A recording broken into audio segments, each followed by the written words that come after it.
All right, do y'all wanna jump into it? Chloe and Travis? Yeah, and I think I was asked 3 minutes ago to give a quick intro on this webinar, but and also I think I wanted to clarify real quick. When I first saw the announcement come out, I believe the announcement was related to our work in Nebraska. We call it North Utica Mitigation Bank, and that project is being developed under a grant program through USDA. And so if there's anybody from NRCS or USDA, I wanted to give a shout out to them for supporting wetland restoration in their program. And we're really excited to bring that one forward. But we don't have credits yet. So we felt like it was a little bit too early to take out of the oven and unveil in a webinar. If we just didn't have credits yet, we're really close. I think we're waiting for a permit. Construction is still planned for this year, but it's a really exciting project. And then when we are going to give the webinar on that, we'll have really cool photos related to the project construction, more details on the credits. So Tyler and Chloe were able to pivot the webinar to something that's also pretty exciting, Monarch butterflies. And I think the main point of really both of those projects, both North Utica and even this Monarch butterfly discussion, is Westervelt Ecological Services. We're just trying to find programs that allow us to do what we really love as conservation professionals, which is how do we get involved in programs that have a need to implement restoration or conservation on whatever level in whatever area of the United States. So if we can find those programs that we can add our expertise in true sustainable offsets, that's what's exciting for us. And so the traditional offsets most people hear about are 404 wetland banking, wetland and stream banking across the country. We do a lot of that. We're very proud of the projects that we've done under that program. But really, the program is not massive. I always think about, some of the literature I read about billions or trillions of dollars, but really it's not massive. So there is a big need for 404 wetland and stream mitigation nationally, and we pursue those programs and those mitigation banks. But there's a lot of other really interesting creative programs out there across the country. We're fascinated at seeing how we can add our expertise into it. And so the Monarch butterfly is one of those situations which Tyler and Chloe have started to research. And I'm going to turn it over to them to talk about that program and things going on and give everybody an update. So I forgot to give my introduction. I'm Travis Hemmon. I'm a vice president of Ecological Services. I sit out in California, where California is very creative with a lot of their conservation and mitigation programs. So we do a lot of work in California. But Tyler and Chloe, they sit out in our Denver office doing work in the Rocky Mountains.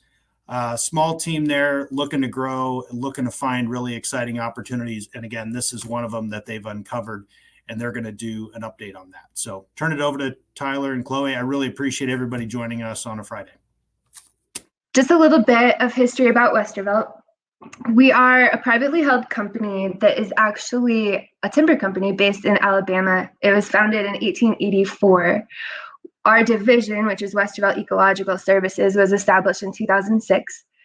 Our mission statement here is to provide enduring ecological solutions for the benefit of our stakeholders and the lands we conserve. We are stewards of the land. Our division focuses on mitigation and conservation banks, which Travis highlighted a few minutes ago. We also do large-scale permittee responsible mitigation, in which we do still offer the severance of liability, which tends to be the most appealing factor of credits, but we're able to bring that to a larger PRM scale. We also offer habitat planning services. We help with habitat conservation plans. We can do feasibility analysis, conservation analysis to find the best fit for whatever permitting solution or permitting obstacles that you're encountering. And we can also help with sustainability and stewardship partnerships. This is just a snapshot of our regional offices. Travis mentioned that Tyler and I are located here in Denver, Colorado. We have one bank on the ground here in Colorado, one that's in the works near Fort Morgan, Colorado, and another in Nebraska. Travis is in our California office, shown here, and then we have a number of people scattered throughout Tennessee, Alabama, and Florida. I'm going to let Tyler dive into some of our really exciting regional updates here. Yeah, thank you, Chloe. Just a few staff updates. So Chloe is a conservation planner now. She formerly held the role of conservation planner and business development representative, but we have a new business development representative coming on in about a week and a half. And so we'll be reaching out to a bunch of you folks to introduce that person. Very excited. Landrum Neer, who is on this call, is an associate ecologist now. He was formerly assistant conservation planner. So he's going to be handling a lot of our field work and stewardship work out on the ground. And then I'm the new director, so that's new since our last brown bag. As far as project updates, as Chloe and Travis mentioned, we have several projects in the works. We have the Big Thompson Confluence Mitigation Bank, which is approved and has been approved for a while, but we just got a credit release. We have the North Utica Agricultural Mitigation Bank, which we were originally going to talk about today, but truly I just wanted to get some cool whooping cream photos for that presentation. So that'll be in the future. But the MBI is signed. We're waiting on a credit release, an initial, our first credit release. So we should have those soon. And then Front Range Mitigation Bank, which is Chloe's project.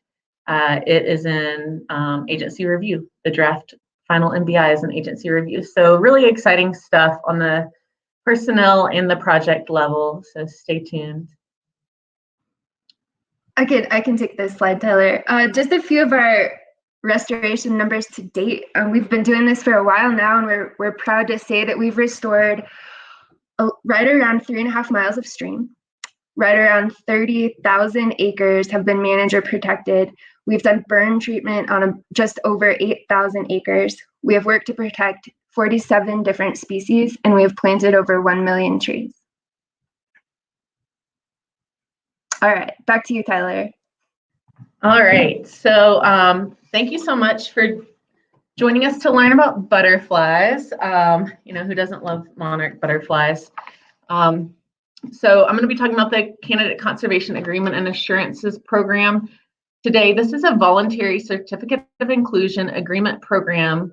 It's a U.S. Fish and Wildlife program, but it's administered by University of Illinois Chicago as a third party, and it allows landowners to implement conservation measures that benefit wildlife species.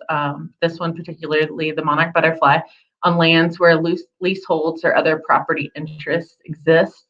To carry out those proposed management activities. CCAAs exist for species that are being considered for listing on the threatened or endangered species list, and they offer regulatory certainty by giving assurances that no additional requirements will be requested by the Fish and Wildlife Service. They allow avoidance of costly delays in response, responding to last-minute disruptions to construction and maintenance activities by new species listing requirements on certain activities deemed reasonably certain to take, in this case, monarchs or their food source. Allows and offers streamlined Section 7 consultation for the monarch related to consultation with U.S. Fish and Wildlife by addressing the species proactively and avoiding the possibility of project delays resulting from a listing and associated additional consultation. And it offers positive public perception as a voluntary mechanism by which an organization is collaborating with U.S. Fish and Wildlife Service to conserve a species in need, and demonstrates a conservation commitment by that organization. So partners enrolled in the CCAA can quantify and demonstrate their conservation commitments, which can be communicated more clearly with the public and incorporated into sustainability initiatives. And it establishes conservation measure best management practices. So the CCAA allows creation of consistent recommendations for industry-wide conservation measures, and this builds consistency among partners. So essentially, non-federal landowners receive assurances from the Fish and Wildlife Service that no additional conservation measures will be required, and that no additional restrictions are imposed should the species become listed in the future. So why is this happening? Well, there have been declines at debilitating levels to species survival. The eastern population has declined 80% in the last 2 decades, and the western population has declined 99% since the 1980s. There's a high potential for conservation through vegetation management. This is a species that could rebound very quickly should the right conservation measures be put in place throughout the U.S. And there are over, I think, 60 industry partners currently enrolled. It was 40 about a year ago, and I believe that number has increased about 50% higher. There's nationwide. It's a nationwide program, and this is the first nationwide CCAA ever. So the range is nationwide as well, and that's really cool. So this is applicable to everybody on this call. So as far as the timeline, the program was initiated in early 2019, and the public notice was issued in April of 2019. So it's been around a couple of years at this point. The CCAA was signed in about a year later, so April of 2020, and the proposed listing decision was released in December of 2020 as warranted but precluded.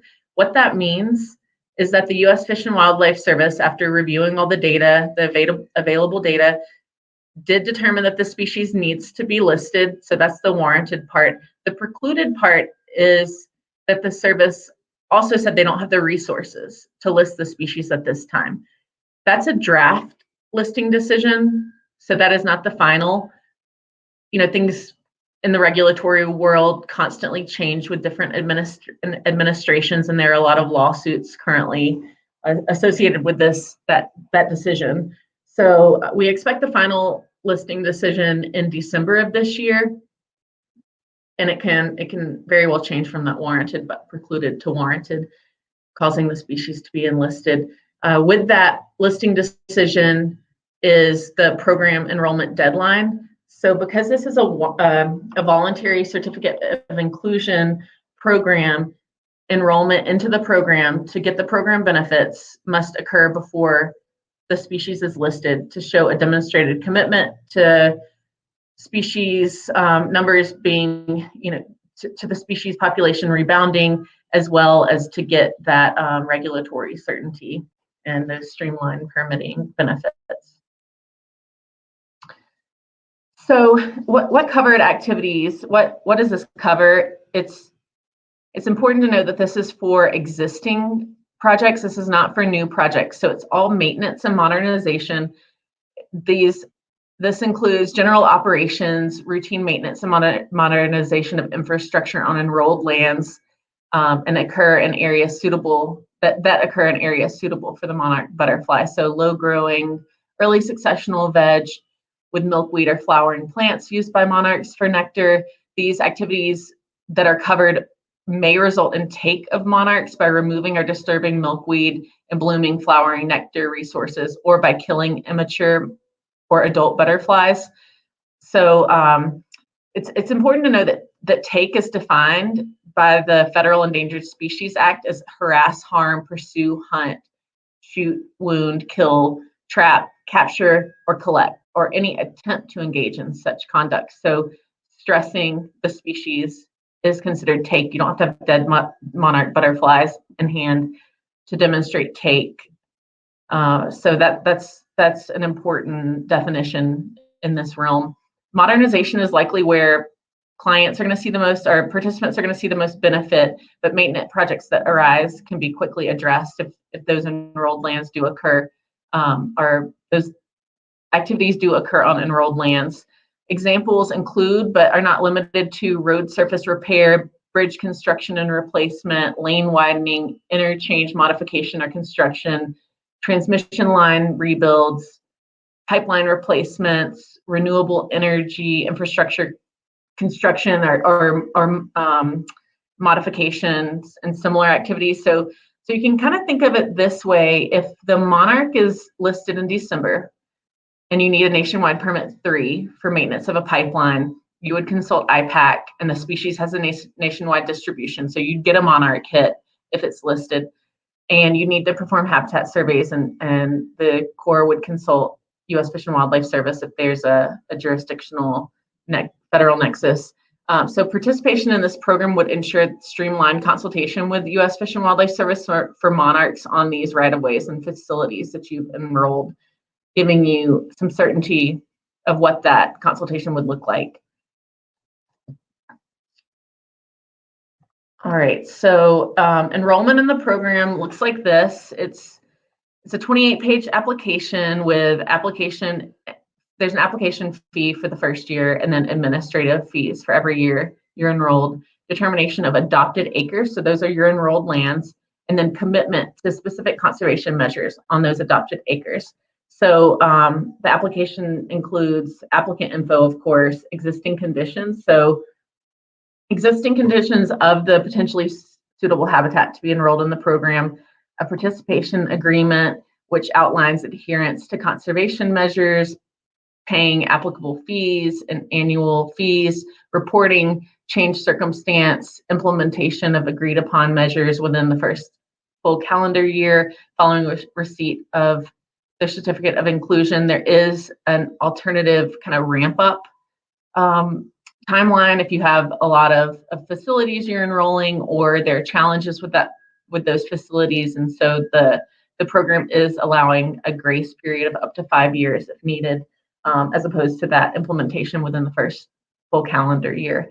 The adopted acres contribution is the primary measure of net conservation benefit by the program. Those are those enrolled acres. And conservation measures are site specific, and at least one program option must be applied to each site. Then there are some definitions in the application, and then then the conservation measures and descriptions. And applicants must define the extent of enrolled lands and covered activities in their certificate of inclusion applications.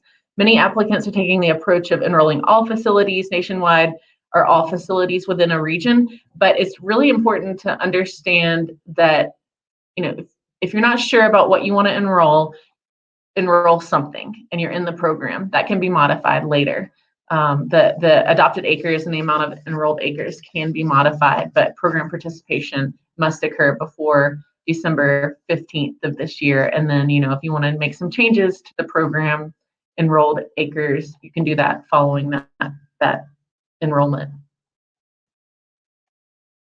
Okay, so implementation of the CCAA. Implementation, like I said, is required within the first calendar year, but there is a grace period if needed of up to 5 years. It's called the ramp up period. It always includes planting monarch forage, so milkweed and other native flowering species, but also you have a conservation measure such as, maybe conservation mowing, so mowing at a certain time of year, or prescribed burning at a certain type of year, flash grazing of cattle when the monarchs aren't utilizing the native forage, targeted seasonal herbicides, same thing. You're not going to want to spray when you've got immature monarchs or even adult monarchs on that prairie or those pollinator species that you're planting. And then temporary or permanent set-asides. So as far as the planting, the milkweed and flowering native species need to be from live seed stock and native. There are a lot of different monarch subspecies around and a lot of different flowering nectaring species. You want to make sure that you're planting the appropriate seed mix for your location.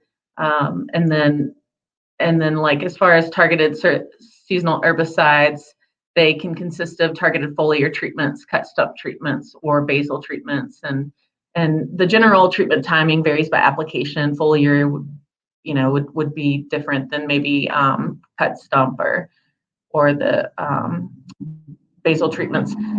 And all herbicides need to be applied according to the manufacturer's label and accompanying rates and methods, of course. As far as the temporary or permanent set-asides, idle lands set-asides will consist of locations previously maintained on the vegetation maintenance treatment cycle. Annually, the vegetation maintenance or management program provides the implementation oversight contact a summary of lines treated in the prior 3 years, and then that contact will coordinate the construction management to determine which activities over the calendar year are being reported.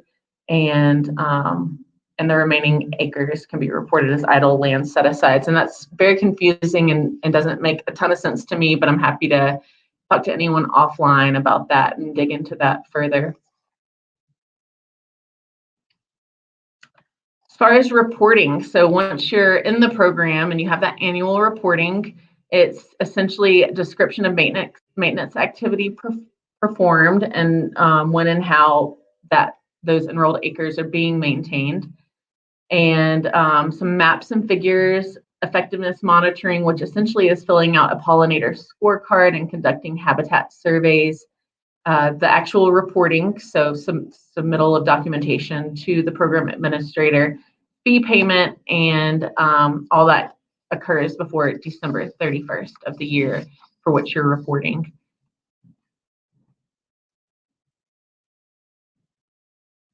Okay, so how can we help, and really, why are we interested in this? I'm going to talk about the why first. We not only participate in programs that are required by different regulatory agencies, we do really care about voluntary stewardship initiatives, and that can be carbon offsets that a company would like to purchase, or a carbon program in which they'd like to participate to demonstrate stewardship or meet some of their own voluntary sustainability goals internally, or it can be restoration for species at risk or wetland and stream restoration that's voluntary, and this does happen outside of just the 404 and Section 10 permitting realm, with pollinators gaining more and more attention and being so important to our food source and our ecosystems. Companies are voluntarily enrolling in these initiatives.